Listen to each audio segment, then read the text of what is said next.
Venezuelans are the owners of several gifts. Its majestic landscape goes hand in hand with the warmth of its people.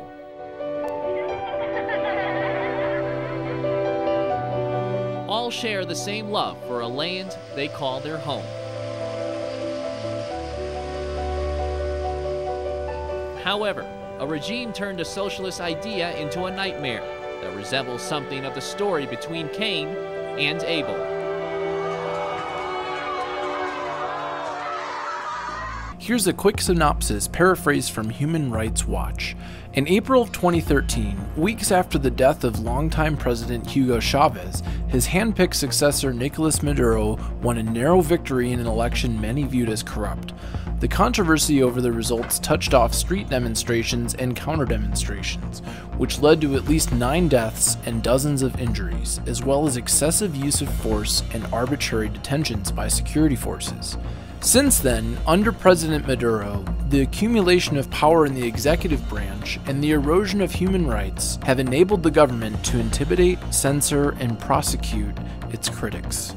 While many Venezuelans do continue to criticize the government, they face the very real prospect of reprisals from the government forces. Over the past few weeks, conditions have continued to escalate and reached a fever pitch recently, as the government took broadcast outlets off the air and even blocked some social media sites like Twitter. Fortunately, thanks to other social media tools, the country isn't completely cut off, and like much of the world, we're now paying attention. NTN 24, que hasta este momento ha estado en el 725 de DirecTV en Venezuela, pareciera que no está.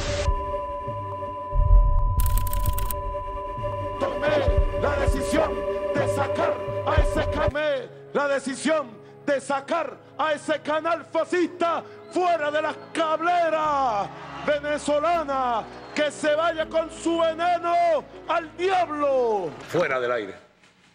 NTN 24. Fue una decisión de Estado. Se va CNN de Venezuela. Ya basta de propaganda de guerra. No acepto propaganda de guerra contra Venezuela. Si no rectifican, fuera de Venezuela, CNN, fuera. A different story is told out in Venezuela's streets. It resembles more of a scene like Pablo Picasso's Guernica. Bodies thrown in the street with hate. They're fused with the smoke and tear gas. Mira, lo que hay es una decisión de Estado, pero para tener una hegemonía comunicacional en Venezuela controlada totalmente por el Estado, para que los ciudadanos solo tengan una sola versión de los hechos, la del gobierno. It's the information that's scaring officials running Venezuela. Fue comunicado que se nos revocaba, se nos retiraba el permiso que se nos había otorgado para trabajar, para hacer nuestra labor periodística en Venezuela. El cierre de medios de comunicación, el bloqueo de las señales, la censura a la oposición, solamente evidencian la oscura laguna mediática de la cual es víctima la población venezolana por muchos años. Esta señal ya no se puede ver en Venezuela porque los cobardes del gobierno de Venezuela la sacaron del aire porque estaban los únicos que tenían el valor de transmitir lo que estaba pasando el miércoles. De verdad yo lamento muchísimo que un medio como el de ustedes, tan serio, tan honorable, sobre todo con tanto coraje, ya no pueda ser visto por los venezolanos. Despite the media blackout the government instills within the outlets in its own country, a new hope arises amid the pain. There are now less journalists covering the events in the streets, but a cell phone and the courage and dignity to confront their oppressors are now enough to show the world the pain felt daily in Venezuela. One of the very few TV stations covering what has been happening, Colombia's NTN 24, has been taken off air and offline. The most powerful social medium Venezuelans have been using to inform each other and the world is Twitter. This is where the icing on the cake occurred. As of last night, the corrupt government has shut down Twitter in Venezuela. Images aren't being shown and freedom of speech has been completely taken away. This is why I made this video. Venezuelan students massacre on the streets. Be our voice. Hashtag SOS Venezuela. Venezuelans are deprived of human rights. Be our voice. Hashtag SOS Venezuela. Esta es la historia de un movimiento digital a favor de la libertad de expresión que nació en febrero de 2014, cuando el gobierno venezolano censuró a los grandes medios de comunicación. Fuera del aire. Fue una decisión de Estado, para que lo sepan, pues. En esos momentos, la gente solo tenía las cámaras de sus celulares y las redes sociales para documentar la represión y los asesinatos en las calles. Ese movimiento se llamó Efecto Eco.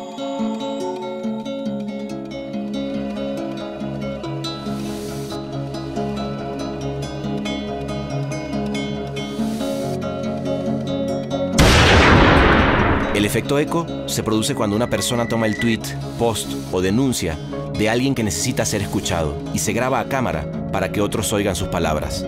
Comenzó cuando subimos a YouTube los primeros videos en los que famosos actores mexicanos hicieron eco de los últimos tweets escritos por los estudiantes asesinados una semana antes. Cascazo por la nariz. Trae bomba lacrimógena. En pocas semanas, mientras crecía la represión y el número de asesinatos, también crecían el número de ecos. Gente haciendo ecos desde sus casas, periodistas, músicos y más actores. Están disparando. A mi hijo le cayó una bomba lacrimógena en el ojo. Mientras nos pateaban la espalda, gritaban ¡gol! A un mes del primer video, ya con más de 100.000 seguidores en Twitter, Efecto Eco era reseñado por la prensa internacional. Fue entonces cuando recibió la respuesta del presidente de la Asamblea Nacional. Los invito a que lo vean para que vean los niveles de ridiculez de algunos. Una cosa que se llama hazte eco. Nos estás matando en Altamira. Con una cara como que de verdad el mundo le va a creer. Al día de hoy, todas las denuncias y las voces que se alzaron no caben en los más de 200 videos que se subieron.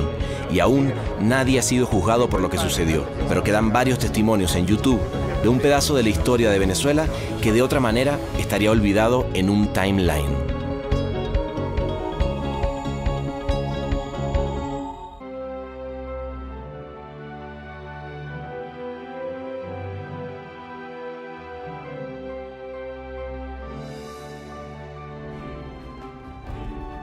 Y tú puedes ayudarnos, solo tienes que correr la voz.